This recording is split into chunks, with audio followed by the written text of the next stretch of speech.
Hai, Assalamualaikum warahmatullahi wabarakatuh. Selamat pagi, selamat siang, dan selamat semalam. Salam sejahtera bagi teman-teman Universitas Bina Sarana Informatika. Apa kabar Anda semua hari ini? Semoga senantiasa sehat selalu dan masih produktif berkarya dari hari ke hari. Tetap semangat untuk lulus pada semua mata kuliah di semester ini. Di pertemuan 6 mata kuliah Riset Public Relations, kita akan berbicara tentang metode pengumpulan data kualitatif. Secara singkat, metode pengumpulan data dapat kita artikan sebagai seperangkat cara atau teknik bagaimana kita mengumpulkan data yang diperlukan untuk menyelesaikan penelitian. Seperangkat cara atau teknik bagaimana kita mengumpulkan data yang diperlukan untuk menyelesaikan penelitian. Menurut Wimmer sendiri dalam Krianto, bahwa pengumpulan data atau teknik pengumpulan data atau metode pengumpulan data dalam riset kualitatif ada beberapa hal. Di antaranya ada observasi, wawancara mendalam, studi kepustakaan, dan dokumentasi. Nah, pengertian observasi itu sendiri adalah kegiatan pengamatan, gitu ya. Kegiatan observasi itu adalah kegiatan pengamatan, melihat, gitu ya. Kemudian menyaksikan secara seksama dengan cermat. Biasanya yang kita lakukan dengan indera penglihatan kita, gitu ya. Dalam riset ini dikenal ada dua jenis metode observasi, yaitu observasi partisipan dan observasi non-partisipan. Sesuai dengan namanya, observasi partisipan adalah observasi di mana periset juga berfungsi sebagai partisipan. Jadi ikut serta dalam kegiatan yang dilakukan kelompok yang diriset, apakah kehadirannya diketahui ataupun tidak. Contohnya, kamu meneliti kemarin, seperti contoh jurnal yang sudah terbit aja, yang sudah saya lampirkan di minggu lalu, tentang strategi marketing public relations PT Lotte Indonesia dalam memperingati Hari Ibu. Ada special event nih tentang Lotte Choco Pie Idol 2020 dan juga ada seminar dalam bentuk jaringan internet, kenali potensi dan bakat anak. Nah, kamu meneliti itu dan kamu juga terlibat langsung sebagai panitianya, entah di seksi dokumentasi, entah di seksi panggung, atau entah di seksi hubungan masyarakatnya, dan kamu angkat itu sebagai penelitian kamu. Berarti nanti saat membuat laporan, kamu menjelaskan metode pengumpulan data yang kamu lakukan atau teknik pengumpulan data yang kamu lakukan adalah observasi yang jenisnya partisipan. Kenapa? Karena kamu terlibat langsung dalam produksi kehumasan si PT Lotte Indonesia itu sendiri. Nah, itu sebenarnya observasi partisipan. Jadi, kamu terlibat langsung dalam fenomena yang sedang kamu teliti, entah itu diketahui oleh objeknya ataupun tidak. Nah, yang kedua, observasi non-partisipan. Observasi non-partisipan adalah kebalikan dari partisipan, di mana periset hanya bertindak mengobservasi tanpa ikut terjun melakukan aktivitas seperti yang dilakukan kelompok yang diteliti, baik kehadirannya diketahui atau tidak. Nah, contohnya nggak usah jauh-jauh. Ya saya, dalam jurnal penelitian yang kemarin ini saya bagikan di WhatsApp Group dan juga di MyBest, yang berjudul Strategi Marketing Public Relations PT Lotte Indonesia dalam memperingati Hari Ibu. Di situ saya jelaskan di jurnal bahwa saya melakukan observasi non-partisipan. Kenapa? Karena saya meneliti program yang sudah selesai terjadi, sehingga saya bukan terlibat langsung dalam produksi kehumasan yang dilakukan si manajer marketing PT Lotte Indonesia, tapi saya ke kantor tersebut bertemu dengan key informant, wawancara dalam rangka observasi non partisipan. Jadi saya tidak terlibat langsung dalam si special event Lotte Choco Pie Idol 2020 dan juga seminar dalam jaringan internet, yaitu kenali potensi dan bakat anak, ya, karena kejadiannya sudah berlalu pada Desember 2020 dan saya baru datang ke perusahaan itu pada Januari 2021, sehingga observasi yang saya lakukan adalah observasi non partisipan karena saya tidak terlibat langsung dalam produksi acara khusus atau special event itu. Oke, nah, itu yang disebut dengan observasi. Nah, tahapan dan karakteristik observasi. Pertama, periset melakukan pemilihan terhadap fenomena yang akan diriset. Jelas, karena namanya kualitatif, berpikirnya induktif dari hal-hal yang khusus terlebih dahulu, baru ditarik ke kesimpulan secara umum. Maka dari itu, sebelum kamu membuat penelitian bernuansa kualitatif, kamu temukan dulu gejala atau fenomena yang unik itu. Kemudian yang kedua, periset menerapkan strategi pengubahan atau provokasi. Maksudnya memberikan rangsangan agar terjadi sesuatu tertentu dari subjek riset. Maksudnya gini, ketika kamu sudah menemukan fenomena atau objek yang menarik untuk diteliti bagi diri kamu, nah sekarang waktunya kamu untuk mencoba mendekatkan diri kepada objek itu atau fenomena itu, atau kepada pihak-pihak terkait yang bertanggung jawab terhadap munculnya objek atau fenomena itu. Itu disebut dengan strategi pengubahan atau provokasi. Jadi diprovocate, maksudnya dekatkan diri supaya kamu juga lebih tahu apa yang sebenarnya terjadi dan hasil penelitian pun tercipta. Itu disebut dengan strategi pengubahan atau provocate gitu ya, agar yang kamu teliti itu bukan hanya sekedar objek saja, tapi bisa kamu ketahui penyebabnya kenapa bisa begitu dan lain sebagainya. Yang ketiga, pencatatan juga merupakan hal yang penting dalam riset kualitatif, yaitu berupa perekaman atas peristiwa yang diobservasi. Perekamannya dapat dilakukan dengan cara apa saja ya Pak? Banyak cara, apalagi sekarang di era media informasi dan alat gadget bertebaran di mana-mana. Bisa melakukan rekaman dengan video tape recording dari HP kamu, atau misalnya diam-diam kamu merecord suara dari informan dan keinforman kamu gitu ya. Kemudian memfoto objek-objek tertentu yang menurut kamu itu menjadi hal yang penting dibahas di penelitian kamu. Itu disebut dengan pencatatan atau upaya perekaman atas peristiwa yang diobservasi, maupun transkrip wawancara nanti yang akan kamu lampirkan di laporan penelitian kamu. Yang keempat, pengkodingan, artinya membuat data yang ada dalam pencatatan lebih sederhana sehingga mudah dibaca. Oke, contohnya seperti yang sudah saya lampirkan kemarin ya, jurnal penelitian saya yang sudah terbit yang berjudul Strategi Marketing Public Relations PT Lotte Indonesia dalam memperingati Hari Ibu. Saya saat wawancara dengan keinforman tersebut, yaitu marketing manajernya, saya minta izin untuk melakukan wawancara dengan direkam via handphone saya gitu ya. Nah, otomatis saya akan mencatat hal-hal yang penting saja ketika wawancara itu berlangsung. Dan itu masih berantakan kan ya. Makanya saya perlu coding. Coding itu adalah istilahnya memilih dari semua adegan wawancara yang sudah kita lakukan, hal-hal yang penting mana saja akhirnya perlu saya rangkum dan saya tuangkan di hasil penelitian saya. Itu disebut dengan coding. Nah, kebetulan saya memilih metode analisis data saya dengan analisis SWOT. Ada strength, weakness, opportunity, dan threat. Strength berbicara tentang kekuatan dari special event itu sendiri, kelemahannya apa atau weakness, kemudian peluangnya apa dari special event itu, dan yang keempat adalah threat atau ancaman dari special event itu apa aja. Nah, dari wawancara yang saya tulis dengan berantakan itu tadi, saya harus mengcoding. Kira-kira saya mengklasifikasikan mana jawaban dari si marketing manager yang merupakan jawaban untuk mengungkapkan kekuatan dari special event itu. Nah, mana jawaban dari key informant atau marketing manager itu yang merupakan kelemahan dari special event itu, mana yang disebut dengan opportunity atau peluangnya, dan mana yang disebut dengan ancamannya. Nah, lagi-lagi itu saya olah dan saya rangkum berdasarkan transkrip wawancara yang sudah saya buat yang sifatnya masih begitu luas gitu dan holistik. Saya persempit dan saya rangkum akhirnya menjadi coding-coding tertentu. Coding S, strength, coding weakness, coding opportunity, dan coding threat. Itu disebut dengan pengkodingan, ya. Observasi dilakukan dengan tujuan empiris atau bisa dibuktikan kebenarannya.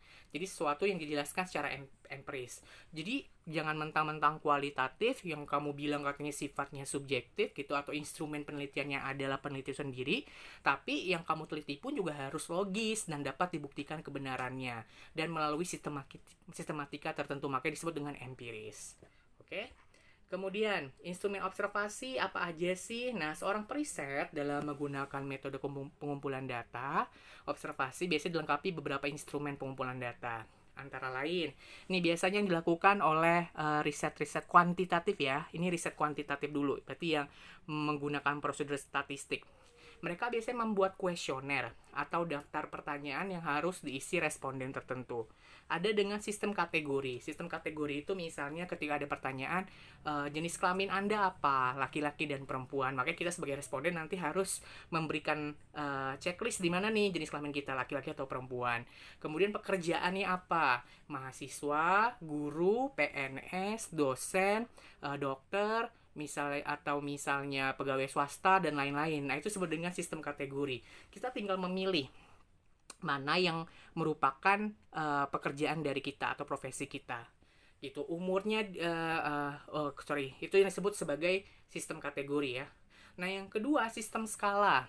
Nah, sistem skala ini biasanya ditemukan juga kepada observasi yang dilakukan oleh periset kuantitatif dalam membuat kuesioner atau daftar pertanyaan yang akan dibagikan kepada responden. Misalnya, setujukah Anda misalnya melihat iklan BSI bagus gitu? Jika jawab sangat setuju, nilainya 5, jawabnya setuju, nilainya 4, jawabnya cukup, nilainya 3, jika menjawab tidak setuju, nilainya 2, dan jika menjawab sangat tidak setuju, nilainya 1. Nah, itu disebut dengan sistem skala, gitu ya. Itu disebut dengan sistem skala. Jadi diskalain tuh. Setiap pertanyaan yang dibuat peneliti ada nilainya. Ketika misal kamu jawab sangat tidak setuju, nilainya 5, tidak setuju, nilainya 4. Kemudian cukup nilainya 3, kemudian setuju sekali nilainya 2, setuju nilainya 1. Nah, kayak gitu-gitu disebut dengan sistem skala. Jadi dibikin skala. Atau berapakah usia Anda sekarang? 5 sampai 10 tahunkah? 15 sampai 20. Nah, itu disebut dengan sistem skala. Atau berapakah gaji Anda sekarang dalam per bulan gitu. Misal rentan dari 2 juta sampai 2,5 juta kah, atau 2.501.000 sampai dengan 3 juta kah, yang C-nya 3.001.000 sampai dengan 3,5 juta kah, itu disebut dengan sistem skala ya. Nah, yang ketiga adalah sistem tanda. Sistem tanda ini biasanya digunakan oleh penelitian kualitatif juga berupa gambar. Misalnya bagaimana kita mempersepsikan gambar tertentu atau simbol-simbol tertentu. Itu disebut dengan sistem tanda. Pernahkah Anda melihat logo ini? Misal kamu menunjukkan logo UPSI gitu ya. Kemudian menurut Anda warna apakah yang tertera di logo itu? Biru, merah, atau putih, warna hitam? Nah, itu disebut dengan sistem tanda. Jadi, kamu mengobservasi atau membuat daftar pertanyaan yang akan diajukan kepada informan atau narasumber kamu dengan menunjukkan tandanya terlebih dahulu dan biarkan mereka mengeksplorasi jawaban mereka. Nah, yang keempat adalah pencatatan buku harian. Pencatatan buku harian ini juga biasanya dilakukan oleh peneliti kualitatif dalam melihat atau mengobservasi fenomena tertentu. Misal, si peneliti sedang meneliti bagaimana masyarakat Baduy luar dan Baduy dalam, dan akhirnya mereka perbandingkan, itu hasil penelitiannya. Maka si peneliti harus ke Baduy luar dulu selama berapa lama dan bisa masuk ke Baduy dalam selama berapa lama untuk dibandingkan. Nah, selama si peneliti itu di Baduy luar contohnya, si peneliti membuat buku harian layaknya kamu bercerita kepada buku harian kamu. Hari pertama misalnya, apa aja sih yang kamu lihat di Baduy luar? Oh, orang-orangnya berpakaian hitam, tidak memakai sepatu, tetapi di sini listrik sudah masuk. Kemudian tapi ada minuman juga yang diperjualbelikan. Kemudian karakter orangnya seperti apa. Nah, nanti ketika kamu pindah ke Baduy dalam, kamu bandingkan, oh kalau Baduy dalam misal pakai baju putih, terus apa saja kegiatan dalam keseharian, bagaimana mereka mencari nafkah dan lain sebagainya. Itu disebut dengan pencatatan buku harian. Biasanya dilakukan peneliti menghabiskan waktu tertentu yang relatif lebih lama di sebuah lokasi atau di sebuah tempat yang mengandung objek menarik untuk diamati, dan mereka menulisnya di buku catatan harian mereka. Nah, yang kelima, analisis dokumen. Analisis dokumen ini juga biasa dilakukan oleh riset-riset kualitatif atau kuantitatif, berawal dari hal-hal unik tertentu. Contoh misalnya, kamu ingin meneliti tentang tentang arti simbol misalnya arti simbol dari victory atau kemenangan. Kamu memerlukan analisis dokumen terlebih dahulu bahwa simbol itu pertama kali diperkenalkan oleh negara apa, terus berawal dari sejarah apa. Yang perlu kamu lakukan di sini apa? Misalnya kamu screenshot dulu dari pencarian kamu di Google terkait simbol-simbol itu di awal peradaban. Negara mana yang pertama kali memperkenalkan kepada masyarakat? Sumbernya dari mana? Itu disebut dengan analisis dokumen, ya. Nah, yang kedua, kita mengenal istilah wawancara. Wawancara secara singkat dapat kita artikan sebagai kegiatan tanya-jawab antara interviewer, sang penanya, dan juga interviewee, yaitu yang memberi jawaban. gitu ya. Interviewee dan interview, atau antara si reporter dan juga antara narasumber gitu ya. Nah, percakapan antara periset seseorang yang diasumsikan mempunyai informasi penting tentang suatu objek, itu yang dinyatakan oleh Berger dalam buku Kriantono. Nah, wawancara itu sendiri dibagi dalam dua kelompok. Ada wawancara riset kualitatif, ada wawancara riset kuantitatif. Kalau wawancara riset kualitatif biasanya dilakukan secara mendalam, makanya depth interview, dan wawancara secara intensif dan kebanyakan tidak berstruktur. Maksudnya kadangkala dimulai dari mana, terus akhirnya sampai dari mana, tapi yang penting semua keingintahuan kita terjawab. Itu disebut dengan wawancara riset kualitatif. Dan intens, memungkinkan si peneliti mewawancarai satu orang tuh lebih dari satu kali, bukan hanya satu kali aja, tapi berkali-kali. Nah, kalau wawancara dalam riset kuantitatif biasanya terstruktur. Nah, itu tadi kadangkala wawancaranya via tulisan, dia hanya cukup menyebarkan daftar pertanyaan atau yang kita sebut dengan kuesioner, diisi oleh responden, responden mengembalikan jawabannya kepada peneliti, selesai dalam hanya satu pertemuan. Karena sudah terstruktur dan tinggal dipilih pertanyaannya terbuka atau tertutup, yang tidak membutuhkan interaksi yang lebih lama dan lebih dalam layaknya wawancara riset kualitatif. Itu ya, perbedaan antara wawancara riset kualitatif dan kuantitatif. Nah, jenis-jenisnya pun ada banyak, tapi di sini akan dijelaskan beberapa hal. Kalau nggak salah ada empat jenis wawancara. Pertama adalah wawancara pendahuluan. Wawancara pendahuluan ini biasanya dilakukan ketika kita melakukan penelitian pendahuluan terlebih dahulu. Dan wawancara itu biasanya tidak terikat oleh sistematika tertentu, tidak terkontrol, sifatnya informal, terjadi begitu saja, tidak diorganisasi atau terarah. Nah, dalam riset kualitatif, jenis wawancara ini berguna dalam upaya menciptakan kepercayaan informan pada periset. Seperti yang sudah saya kemukakan di minggu lalu, bahwa riset kualitatif mengutamakan kedalaman data, yang kadangkala kita meriset seseorang di mana datanya diperlukan dalam hasil penelitian kita. Nah, meriset seseorang yang tadinya tidak kenal menjadi kenal untuk mendapatkan laporan hasil yang dalam itu tidak mudah, diperlukan pendekatan atau penjajakan. Nah, wawancara pendahuluan lah yang kita maksud di sini.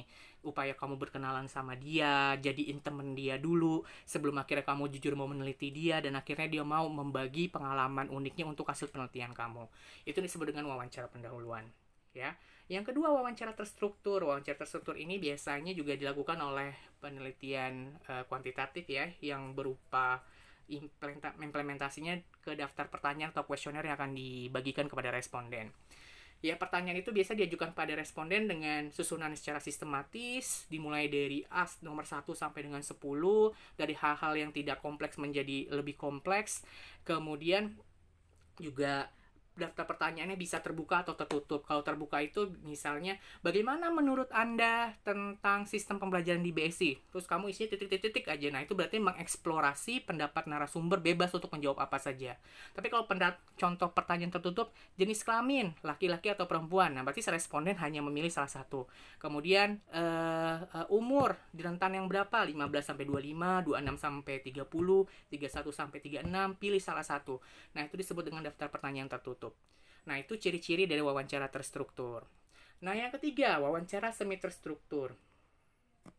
Wawancara semi terstruktur ini juga biasa dilakukan oleh periset kualitatif, di mana dari rumah mereka sudah menyiapkan daftar pertanyaan akan diwawancarai kepada narasumber atau akan ditanyai oleh narasumber. Tapi lagi-lagi ketika realnya di lapangan, ketika observe kepada narasumber yang bersangkutan, pertanyaan itu bisa tidak berurutan, atau kadang-kadang kita siapkan cuma 10 pertanyaan bisa berkembang menjadi 20 sampai 30 pertanyaan, karena kita menemukan sesuatu yang unik yang dapat lebih digali lagi secara mendalam dari informan kita ketika kita ada di lapangan. Nah, itu disebut dengan semi terstruktur. Jadi wawancara jenis ini mempunyai daftar pertanyaan tertulis, tetapi memungkinkan untuk menanyakan pertanyaan-pertanyaan secara bebas yang terkait dengan permasalahan. Wawancara ini dikenal dengan wawancara terarah atau bebas terpimpin. Artinya wawancara dilakukan secara bebas, tapi terarah dengan tetap berada pada jalur pokok permasalahan yang akan ditanyakan dan telah disiapkan terlebih dahulu. Gitu ya, teman-teman. Nah, yang keempat adalah wawancara mendalam atau depth interview. Jelas ini biasa dilakukan oleh periset kualitatif. Di mana wawancara ini memungkinkan pertemuan dengan narasumber lebih dari satu kali, kemudian memerlukan proses yang cukup panjang dari yang tidak kenal menjadi kenal, kemudian wawancara bisa dilakukan secara intens, baik dilakukan secara langsung maupun lewat media sosial. Nah, ini disebut wawancara mendalam, karena itu tadi, karena kualitatif mengutamakan kedalaman data, jadi kadangkala kita tidak bisa melaporkan hasil penelitian cuma yang tampak dari luar saja, tapi kita perlu membongkar apa sih di dalam di balik dari fenomena ini, bukan hanya yang terlihat dari luar saja. Karena kalau kamu hanya mengungkapkan dari luar saja, nanti jatuhnya kepada penelitian kuantitatif. Sedangkan penelitian kualitatif mengutamakan kedalaman data atau kualitas yang seharusnya bisa membongkar di balik fenomena itu, bukan hanya yang tampak dari luar saja. Nah, ini yang dilakukan oleh peneliti kualitatif, melakukan wawancara mendalam atau depth interview. Nah, dalam wawancara juga dikenal istilah informan dan keinforman. Kalau informan itu adalah seseorang atau anggota kelompok yang diriset yang diharapkan mempunyai informasi penting. Itu disebut dengan informan.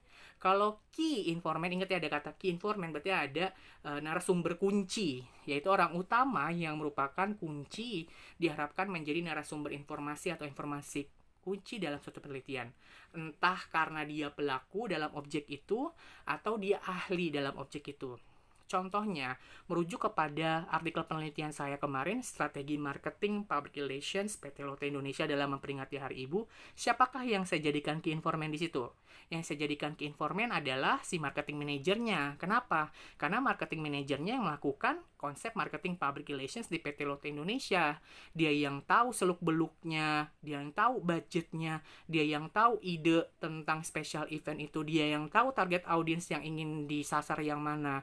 Kemudian dia yang tahu tentang produk yang dijual apa di pasar. Makanya saya jadikan dia key informant. Lalu informannya siapa? Kamu bisa lihat di penelitian saya kemarin di link yang sudah saya bagikan di WhatsApp group dan di MyBest. Informan yang saya ambil di situ ada 2 orang, yaitu Ibu Indah Permatasari dan Ibu Laila Zahira, di mana mereka merupakan konsumen dari si Lotte Chocopie itu sendiri dan juga peserta webinar dari special event yang diadakan oleh PT Lotte Indonesia. Itu disebut dengan informan dan keinforman dan apa perbedaannya, ya. Nah, karakteristik wawancara mendalam apa aja? Pertama, digunakan untuk subjek yang sedikit atau bahkan 1-2 orang saja. Nama juga kualitatif ya. Jadi tidak tergantung dengan besar ukuran populasi dan sampel. Dia hanya menemukan narasumber 1 atau 2 orang saja, tapi dapat memberikan informasi sebanyak mungkin untuk melengkapi kedalaman data hasil penelitian yang nggak masalah. Kemudian menyediakan latar belakang secara detail mengenai alasan informan memberikan jawaban tertentu. Wawancara mendalam memperhatikan bukan hanya jawaban verbal informan, tetapi juga observasi yang panjang mengenai respon-respon non-verbal informan, gitu ya. Jadi peneliti kualitatif di sini dapat mengamati bukan hanya berdasarkan jawaban si informan saja saat diwawancarai, tapi bagaimana dia berpakaian juga itu menjadi hasil penelitian itu sendiri, bagaimana dia menyambut pertanyaan kita, bagaimana matanya saat melihat kita, bagaimana dia merias diri, bagaimana dia tertawa, itu bisa menjadi simbol-simbol tertentu yang dapat diartikan oleh peneliti kualitatif yang mendukung kedalaman data, bukan hanya sekedar dari jawaban yang sifatnya verbal. Wawancara mendalam ini biasa dilakukan dalam waktu yang lama dan berkali-kali karena intensitasnya tadi ya, menjajaki seseorang, akhirnya dia mau membuka apa saja yang kita butuhkan di hasil penelitian kita itu bukan pekerjaan yang gampang, tapi pengerjaan yang lumayan sulit. Makanya diperlukan pertemuan lebih dari 1 kali, bahkan berkali-kali. Kemudian memungkinkan memberikan pertanyaan yang berbeda atas informan yang satu dengan yang lain, jelas, untuk melengkapi data dan dapat menyajikan hasil penelitian dari perspektif yang berbeda sesuai dengan kapasitas masing-masing informan. Dan wawancara mendalam dipengaruhi oleh iklim wawancara, yaitu tadi ya, keakraban. Ketika kita sudah kenal dengan seseorang, itu lebih memudahkan kita untuk mengorek mengorek objek-objek yang kita amati penting untuk diangkat sebagai fenomena dan kita jawab di hasil penelitian kita. Nah, kemudian ada juga riset kepustakaan. Namanya riset kepustakaan berarti ketika kamu sebagai peneliti melakukan perbendaharaan referensi namanya, atau mencari sumber rujukan dari buku-buku, referensi, jurnal ilmiah, baik yang kamu lakukan dengan mengunjungi perpustakaan secara langsung maupun menyelam melalui internet gitu ya, baik di Google Scholar atau jurnal nasional dan internasional yang sifatnya open access gitu ya, dengan website-website tertentu, itu disebut dengan riset kepustakaan.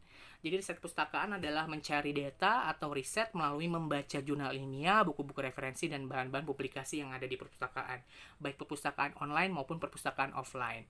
Kalau dokumentasi adalah salah satu metode pengumpulan data yang bertujuan untuk menggali data-data masa lampau secara sistematis dan objektif. Dokumentasi bisa berbentuk dokumen publik maupun dokumen privat. Dokumen publik contohnya misalnya berita-berita surat kabar atau transkrip yang kamu clipping gitu ya, karena kamu berlangganan surat kabar tertentu, kemudian kamu menemukan berita itu terkait dengan objek yang sedang kamu teliti, kamu gunting, kamu clipping, dan kamu tempel di kertas, itu namanya dokumentasi. Atau dokumen privat misalnya memo tertentu ketika kamu sedang meneliti organisasi, surat pribadi atau surat perintah dari atasan ke bawah, atasan ke bawahan, itu bisa kamu kumpulkan menjadi dokumen privat, catatan telepon pribadi, dan lain sebagainya. Berikut juga transkrip wawancara yang kamu lampirkan di hasil penelitian. Kemudian juga ada pengambilan gambar setelah kamu melakukan wawancara dengan informan, dan informan fotonya kamu tempel di situ. Nah, itu termasuk dokumentasi. Demikian yang saya ingin sampaikan pada pertemuan 6 ini tentang metode pengumpulan data, khususnya yang dapat diimplementasikan di riset kualitatif. Semoga bermanfaat dan dapat dimengerti oleh teman-teman semua. Mohon maaf jika ada kesalahan. Assalamualaikum warahmatullahi wabarakatuh.